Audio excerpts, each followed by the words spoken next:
حامد خراساني د کابل ښځینه مظاهره فاحشې وګڼلې. سلام پوره جزئیات په سوله ټي وي کې راسره وګورئ. د پنجشیر ولایت لپاره د طالبانو د امنیه قمندانۍ د امنیت آمر عبدالحمید خراساني په یوه ویډیویي پیغام کې هغه ښځینه مظاهرچیانې فاحشې ګڼلې چې په کابل کې د ښځو د محدود شویو حقونو د تامینولو لپاره غونډې او لاریونونه کوي. خراساني په دغه ویډیو پیغام کې ویلي چې د طالبانو مشران باید د داسې ښځو مخه ونیسي.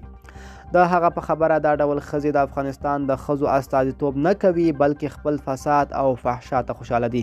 حمید خراساني د خپلو ادعاو د ثبات لپاره نه دی ویلي چې د ښځینو معترضینو کومه یوه یې چیرته او څنګه د فساد او فحشا مرتکب شوي او د په اړه کوم اسناد په لاس کې لري.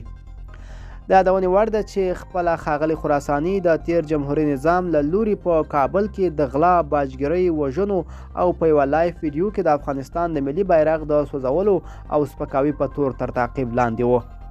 هغه څو میاشتې وړاندې تر هغې وروسته چې طالبانو په پنجشیر کې پر یوې پوستې برید کړی و په یوه بله ویډیو کې پښتانه ترهګر ګڼلي وو او پنجشیر ولایت ته یې حتی د پښتنو کوچیانو پر ورتګ هم د بندیز خبر ورکړی و. د پنجشیر د لوړپوړي مقام په توګه د نوموړي په ګمارلو خلکو نیوکې کړې وې او له طالبانو یې غوښتي وو چې داسې بدنامو خلکو ته په خپلو لیکو کې ځای ورنه کړي. ملګرو که تاسو هم د ویډیو په اړه څه نظر لرئ موږ سره کومنټ کې شریک کړئ او د لا ښکلو ویډیوګانو لپاره ښه وخت ولرئ.